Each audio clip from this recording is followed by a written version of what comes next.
Hello, hi guys! Magandang hapon sa inyong lahat. This is Jim from Masagari Channel, a faith healer o Zamatar reader. So ngayong hapon, natatigyan natin ang nagsasabihin sa inyo ng ating mga gabay. This is an Earth sign reading, Capricorn, Taurus, Virgo. Ano kaya ang messages, advices, and spirit guides ang ating masasaga for today's video? Ano naman kayang energy o kaganapan sa buhay ng mga Capricorn, Taurus, at Virgo ang ating mga hagilap? So guys, this reading is a journal reading lamang, hindi lahat makaka-resonate.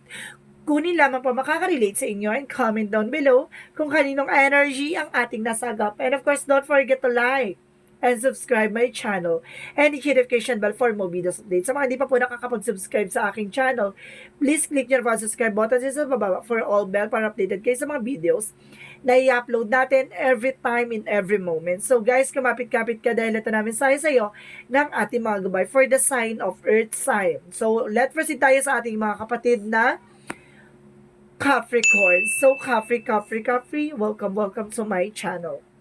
Umpisahan natin guys sa Capricorn ha.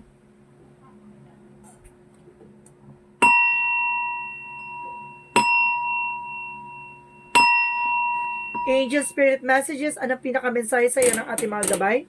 For the sign of Capricorn.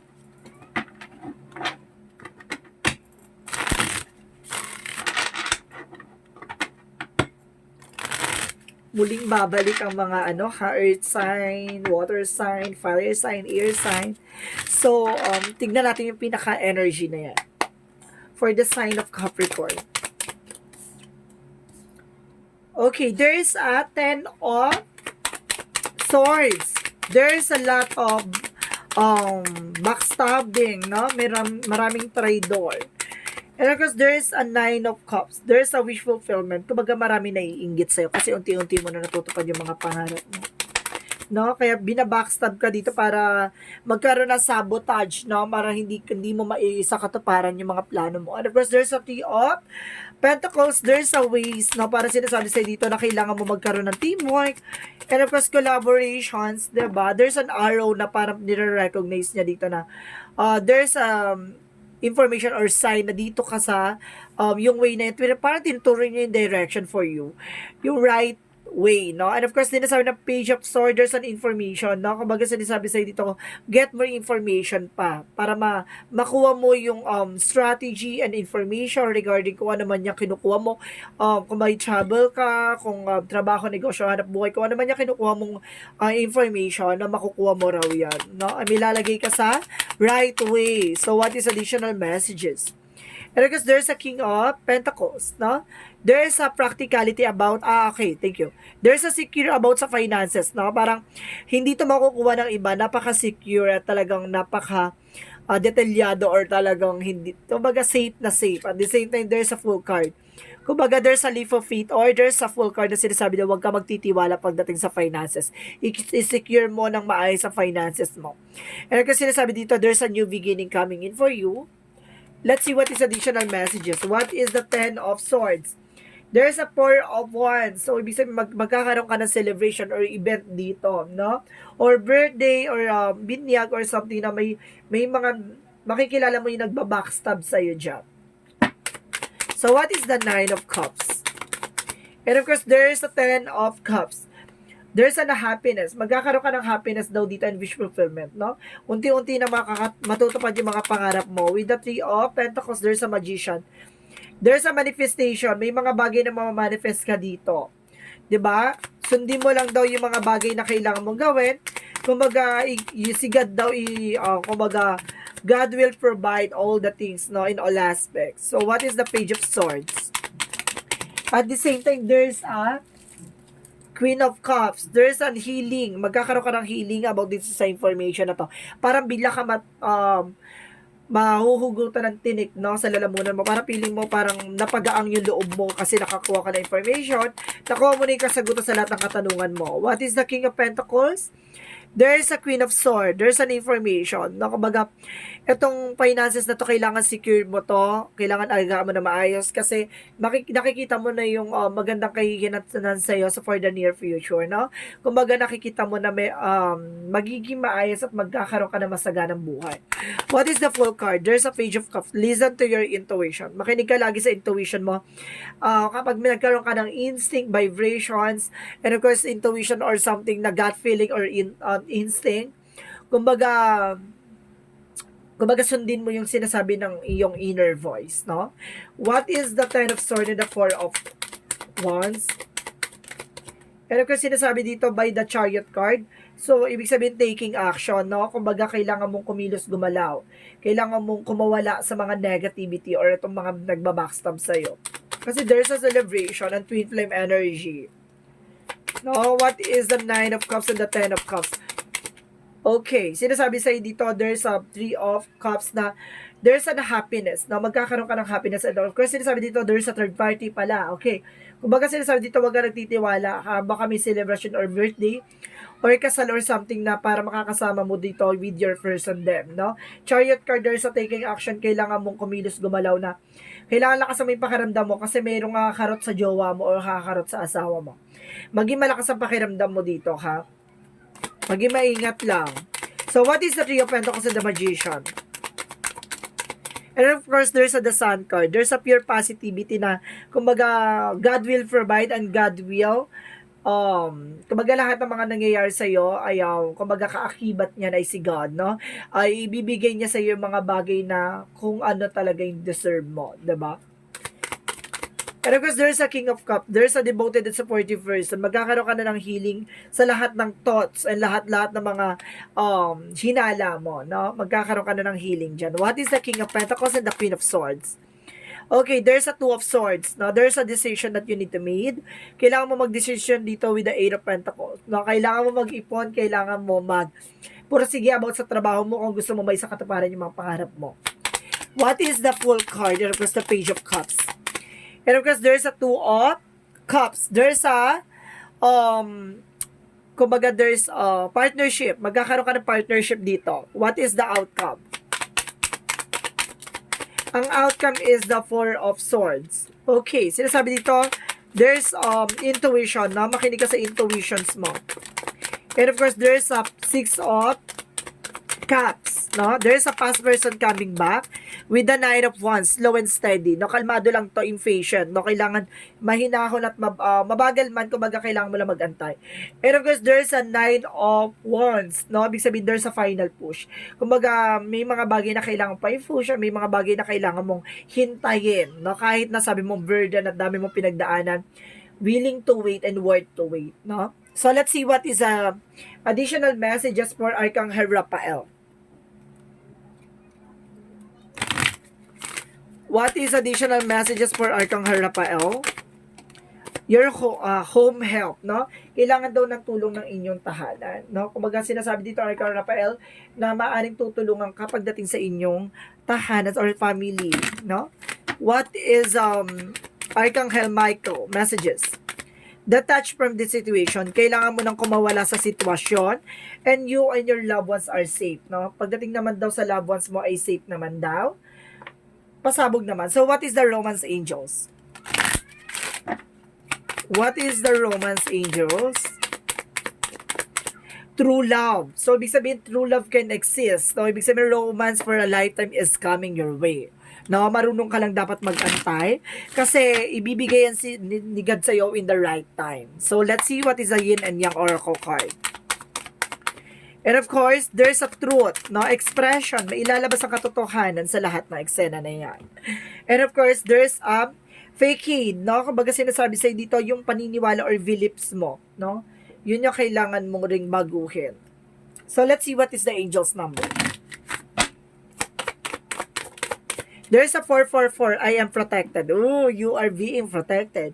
Trust your journey. Trust the way your life unfolds. And I'll trust that you are where you need to be in the present moment, no? Kumbaga may mga bagay na hindi na naisa sa katuparan ngayon. Kumbaga in God perfect time, in God perfect will. Sinasabi dito sa'yo na kasama yan sa journey mo, kasama yan sa mga bagay na kailangang may pagkatiwala sa Kanya, no? That you are being protected. So what is the messages of life? Achievement. No, marami kang may isa sa katuparan at marami kang makukuha ngayon. As I advance on the road towards achievement, I discover my greater strength and learn from each challenge. I believe in my truest potential. Today, I have faith in my abilities, in my as and in myself. I move forward towards the fulfillment of my visions. I reach my objectives. I am courageous, embrace life. I am always in good company on this journey towards the light, no? Kumbaga, unti-unti mo naman yan sa katuparan, nakasama talaga yan sa lahat ng mga pagdadaanan mo. So guys, this reading is a general reading lamang, hindi lahat makaka-resonate. Kung lamang pa makaka-relate sa inyo, and comment down below kung kaninong energy ang ating nasagap. Maraming salamat, Capricorn. So let's proceed na tayo sa ating mga kapatid na Taurus. Hello, hi guys! So let's proceed na tayo sa ating mga kapatid na Taurus. So, Taurus, umpisahan na natin ang laban. Let's see what is the messages for you ng ating mga angel spirit. There's a Queen of Swords. There's an information, no? Parang sinasabi dito na tanaw mo na ang mga mangyayari. With the Chariot card, no? Kumbaga there's an expected, ina-expect mo na eh. There's an expected, the journey or something, no? Parang may in-expect na dito na mangyari. Okay. So, sabi dito na you need to take an action. Of course, there's a higher path. There's a lesson learned. May mga bagay na kailangan mo nang matutunan. May mga bagay na kailangan mo nang, kumbaga, parang napagdaanan mo na to na kailangan mo na maging lesson na sa iyo nangyari sa nakaraan. Of course, there's a Seven of Cups. There's a lot of opportunities and options, no? And of course, there's the Wheel of Fortune. Wow!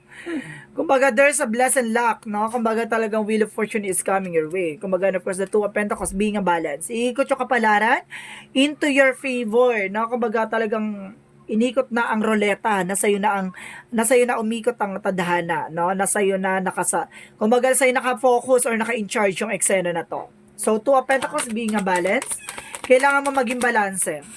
And of course, there's a Hermit card, there's a soul searching or soul enlightenment. So, magkakaroon ka ng clarity sa lahat ng mga bagay-bagay dahil unti-unti mo na may isa sa katuparan yung mga bagay na gusto mo mangyari. And of course, there's a Justice card para tingnan yung karma or yung hostisya pagdating sa iyo, no? In all aspect, no? May mga bagay na ginawa sa iyo, babalik sa kanila yan na triple at siksik-liglig, no? Na karma. Kung ba masama yung ginawa nila, masama rin ang balik. Kung mabuti ang ginawa, mabuti ang balik. No? So, ibig sabihin nito, there's an action. Kumikilos na ang kapalaran at kumikilos na ang hostisya. Diba?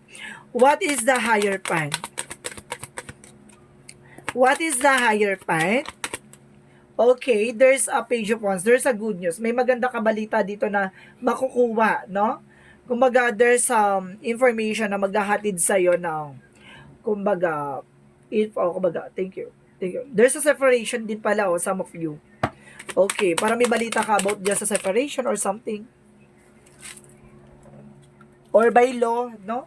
And of course, there's a Two of Wands. There's a two path. May mga bagay na kailangan mo pagdesisyonan kung saan ka dadaan or saan way mo balak pumunta or something na yung pagdidesisyonan mo kung in the right way or the wrong way, no? Kumbaga, merong kailangan mo pagdaanan dyan na naguguluhan ka pa, no? Maraming options dito. What is the Wheel of Fortune?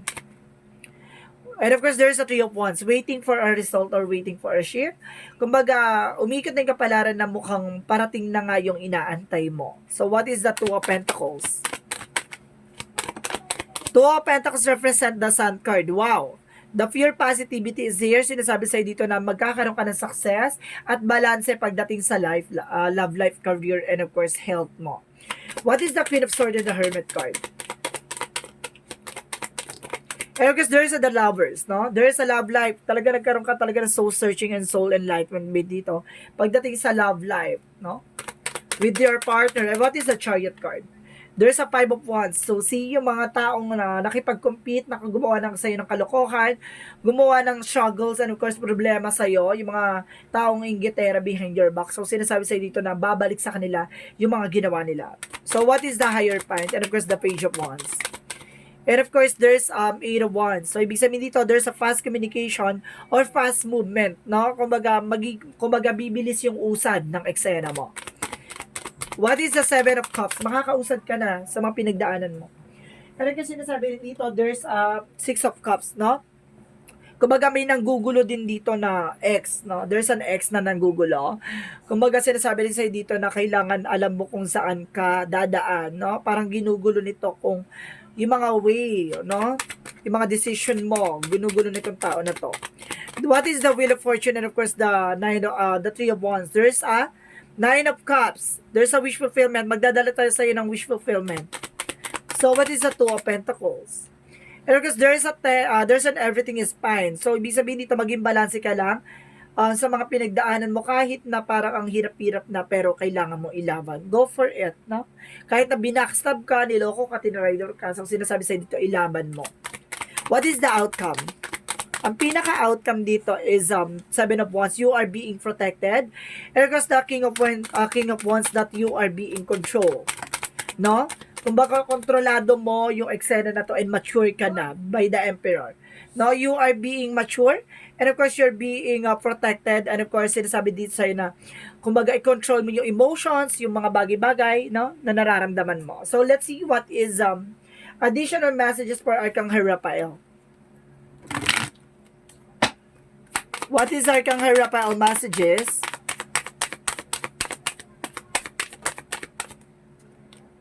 Use your natural healing abilities, no? Mas kailangan mo yung mga natural healing abilities like herbal tea, kumbaga, kailangan mo ng mga masusustansya at yung mga nature talaga, no?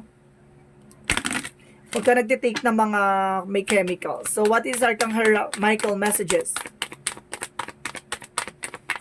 And of course, sinasabi din sa'yo dito guys, there's a make a commitment. Kailangan mo makipag-commitment sa iyo person mo at kailangan mo magkaroon ng collaboration. At the same time, your children are watched over by angels. So, ibig sabihin dito, kung may mga anak ka ay sinusubaybayan daw to na yun ng ating mga angel spirit and it's time to leave the unhealthy situation. Kailangan mo na kumawala sa mga unhealthy situation, no? Kailangan dapat marunong ka mag-deadma. So, let's see what is the Romance angels. What is the Romance angels? Angel spirit guides. And there's a soulmate, no? There's a soulmate connection. Yes, this is your soulmate. Kumbaga ito yung love life na kasama mo is your soulmate. If you have a love life, ha? So, what is the yin and yang oracle card? And of course, there's a truth. Marami talagang katotohanan na mailalabas, no? And of course, some of you, Taurus, meron kakaugnayan sa Ace of Water. Pisces, Scorpio, and Cancer, no? There's an compatibility. So, what is the angel's number? What is the angel's number? There is a 4. I am stable. You bring stability and rationality. Your any situations, you are the back. And your hard work and perseverance make you a dependable friend, a partner, and colleague. See? Kumbaga lahat ng mga pinaghirapan mo, lahat ng pinagpaguran mo, lahat ng pagtsatsaga mo, lahat ng yan may kaakibat na success, no? Kumbaga with your partner, with your love life, and of course with your career. Magkakaroon ka ng success and stable, no? What is the messages of life? At the same time, attaining peace. So let's see. Today, I turn within to find the source of experiences there. I find the peace that comes from seeking truth. I understand that the riches I discover within myself has a greater value than all the wealth of outside world. Step by step, I continue my spiritual quest. Little by little, I free myself, rising ever higher and attaining true inner peace. Magkakaroon ka ng katotohanan sa lahat na nangyayari sa paligid mo. Marami ka madidiscover at marami ka mailalantad in a greater good. No? Kumbaga, malalaman mo yan sa magandang eksena at magandang mangyayari sa isa hinaharap at magandang kabubuti para sa iyo, no? Kumbaga, nalalaman mo lahat, mga nakatago, lahat ng mga bagay na makakatulong sa'yo, no? Mabagal man ang usad, pero sinasabi sa'yo dito, patungo ka sa tagumpay at makukuha mo at makakamtan mo what you deserve. So guys, maraming salamat Taurus for your wonderful reading. So let's proceed na tayo sa ating mga kapatid na Virgo. Maraming salamat guys, and see you in the next video. Bye-bye and babush. Hello Virgo, welcome back. So this is the earth sign reading. So this is the Virgo sign. So let's see what is the message for you ng ating angel spirit. Virgo, umpisahan na natin. I'm so excited. There is a Seven of Pentacles, harvest. This is the harvest. Diba? Harvest time. And of course, the Wheel of Fortune. Wow! Alam nyo guys, sa earth sign, lahat kayo with the Capricorn, Taurus, Virgo, talagang Wheel of Fortune is here. So, ibig sabihin dito, lakas ng energy na umikot yung kapalaran by your turn. My God. No? Umikot na yung kapalaran. Of course, there's a Six of Pentacles, magtutuloy-tuloy na raw about sa finances. Ang ganda naman. And of course, there's a the Lovers. Wow! May career ka na, may love life ka pa. And of course, there's a Queen of Cups. Magkakaroon ka ng healing sa lahat na nangyari sa'yo from the past. And of course, there's a Seven of Swords. Now, there's a sneakiness. May taong kumukuha sa'yo ng information. What is the Seven of Pentacles? Okay. There's an Ace of Wands. There's a new beginning. Wow. Magkakaroon ka ng new beginning pagdating dito sa Seven of Pentacles for harvest time. Marami kang bagong harvest. And of course, there's a the World card. Wheel of Fortune, kung mag-umikot na yung swerte sa'yo na mukhang some of you, baka makakampang ibang bansa ka, or meron kang inaantay na tamang timing sa ibang bansa, or this is your moment now. And of course, there's a trouble. What is the Six of Pentacles? There's a Nine of Cups. Wow, wish fulfillment. Ito yung pinangarap mo no? Yung magtutuloy-tuloy yung finances sa'yo, wala ka na maging problema pagdating sa finances, no? This is it. What is the Lovers? And of course, there is a Page of Cups. Listen to your intuition. Pagdating sa love life, makinig ka lagi sa inner voice mo, sa gut feeling mo. So, let's see what is the Queen of Cups. And of course, there's a Five of Wands, no? Magkakaroon ka na ng healing sa lahat ng mga disagreement, competitors, maraming taong mga inggitera sa paligid mo, magkakaroon ka na ng healing dyan. So, what is the Seven of Swords? Seven of Swords represent the Knight of Wands. Slow and steady, have a patient, no? Sinasabi sa'yo dito na kailangan mong magkaroon ng mahabang pasensya dito kasi there's a third party talaga, no? There's a third party na involved dito na kumukuha sa iyo ng balita, no? There's a cheating and lying on you or something na kumukuha ng information sa iyo. It's third party kasi there's a Three of Cups. So what is the Seven of Pentacles and the Ace of Wands?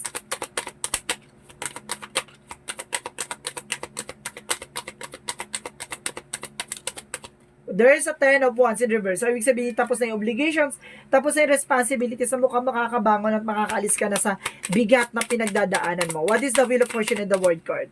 There's a King of Cups. Ito na nga, di ba? Kumbaga, umikot yung kapalaran na, kumbaga, ito na ay swerteng papasok sa'yo pagdating sa love life.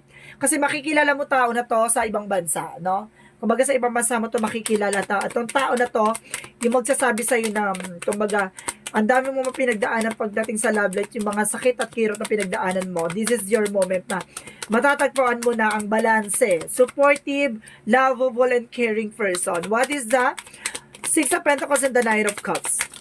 Okay. There is an Eight of Swords, and of course, there's a Five of Swords. See? Maraming backstabbing, maraming traitor sa paligid mo. So, sinasabi dito, by the Five of Swords na magkakaroon ka ng self-sabotage. So, ibig sabihin dito, wag ka nagbibigay ng information, lalo-lalo na sa mga plano mo sa buhay, wag ka nag-open kahit kanino. Kung may pangarap ka, kumbaga ikaw lang, tuparin mo yan sa sarili mo, wag ka na mag-open sa ibang tao, lalo sa kaibigan mo, sa mga barkada mo, sa mga pamilya mo, or sa ex mo, or something man yan, na wala ka iba pagkakatiwalaan kundi sa sarili mo. Kasi meron ditong self-sabotage na, or baka some of you guys, baka magkaroon ng, kumbaga evil eye, kumbaga kukontrahin niya by her curse, no? By verbal expression or something na bigla siyang magbibitaw ng salita na hindi maganda or something na gano'n. Kumbaga sinasabi sa'yo dito, iwas ka lang sa inggit at iwas ka sa mga taong kumbaga mapanira, no? Kumbaga mag-ingat ka lang dito. What is the Lovers? So with the Page of Cups. And because there's a Three of Swords, I told you, di ba? Kumbaga maraming naiinggit pagdating din sa love life and career mo. Kumbaga maging maingat ka at maging ano ka dito, maging makinig ka sa inner voice mo. What is the Queen of Cups and of course the Five of Wands?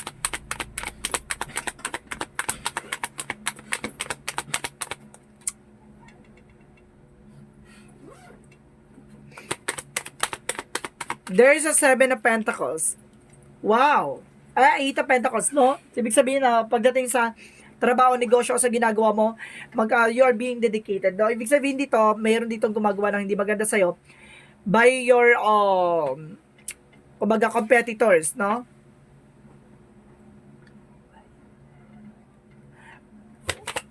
Magkakaroon ka na ng healing dito kasi parang makakaalis ka na sa trabaho na yan or makakalipat ka na ng ibang trabaho.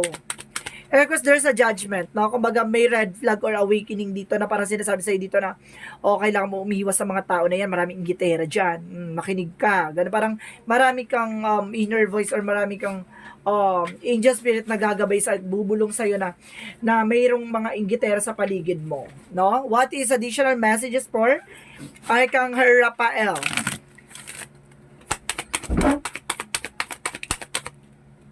At sinasabi dito, massage, no? Some of you, kailangan mo magpa-massage and of course, do more research. Kailangan makakuha pa ng ibang information regarding just sa inaalam mo, ba? Diba? So, what is additional for Archangel Michael? Archangel Michael, messages. Innocence. So, may mga bagay na hindi ka pa nalalaman, may mga bagay na kailangan mo pang alamin, no? Eh, yung do more research, no? And of course, you're on the right path. Nasa tamang direction ka daw. Kaya, gawin mo yung mga bagay na yan na makakatulong for you. So, what is the romance angels? What is the romance angels? Children. Some of you may mga anak ha. Love life is being affected by children. Naapektuhan daw yung mga anak mo pagdating sa love life mo. And sinasabi dito, you deserve love, no? Deserve mo naman daw magmahal, pero kailangan mo lang antayin, no? Baka darating na siya, o kailangan mo muna mag-focus sa sarili mo. So, what is the yin and yang oracle card? And of course, there's a feminine, no? Kailangan magpa-fresh ka, magpaganda ka, baka makilala mo to with the party, no? Or there's a third party talaga, nagkakaroon ng third party dito, and there's a revert, no? Para magkakaroon ka ng panibagong eksena dito, na bubuhayin ulit yung mga nasira mong plano, or something na baka magbubuo ka ng mga plano, or sitwasyon, or baka some of you baka magbuntis, diba? There's a feminine, and of course, there's a revert. Baka some of you baka nag-aantay kayo magbuntis, so this is it na. So, what is the messages of life? O, yung angel's number pa pala, guys. Sorry. What is the angel's number? What is the angel's number? Okay. There is a 99. I am courageous. It's okay. It is time to get to work on realization on your soul mission in life. You have a higher purpose in this life. This is yours and only yours to fulfill, unleash your time power, no? Kumbaga sinasabi dito na encourage ka na pagpanahon mo na at pagkakataon mo na ibibigay sa iyo dito with your fully potential, your power, no? Kumbaga sinasabi sa iyo dito na makukuha mo what you deserve in a higher good, no? Kumbaga there's a missions and of course soul missions na ibibigay sa iyo ni God. Marami ka mang pinagdaanan from the past. Kumbaga, part yan ng journey mo na matutunan at malaman mo pasikot-sikot na klase ng buhay. In all aspect. And of course, sinasabi dito, there's a consciousness. Today, I pay attention to every thoughts and feelings that I manifest. My outer world reflects my inner consciousness. I pour the light of my awareness on my most contracted thoughts so they will grow and produce the experiences I want. Mindful of what I create in this universe, I become an expression of divine light. See? There's an experiences na nangyayari sa'yo. Kung kailangan mo lang maging aware at of course conscious ka sa mga nasa paligid mo. Kung ano man yung mga bagay na ginagawa, magre-reflect lang sa'yo yan. So you need to do something or be a wise decision, no? Kumbaga sinasabi sa'yo, magkakaroon ka ng growth and expansion dito, kailangan mo lang maging matalino sa pagdidesisyon. So guys, Maraming salamat, Virgo, and of course, maraming salamat for the earth sign, Capricorn, Taurus, Virgo. This reading is a journey din lamang, hindi lahat makaka-resonate. Kunin lamang pa makaka-relate sa inyo and comment down below for kung kaninong energy ang ating nasagap. Maraming salamat guys and see you in the next video. Bye-bye and babush!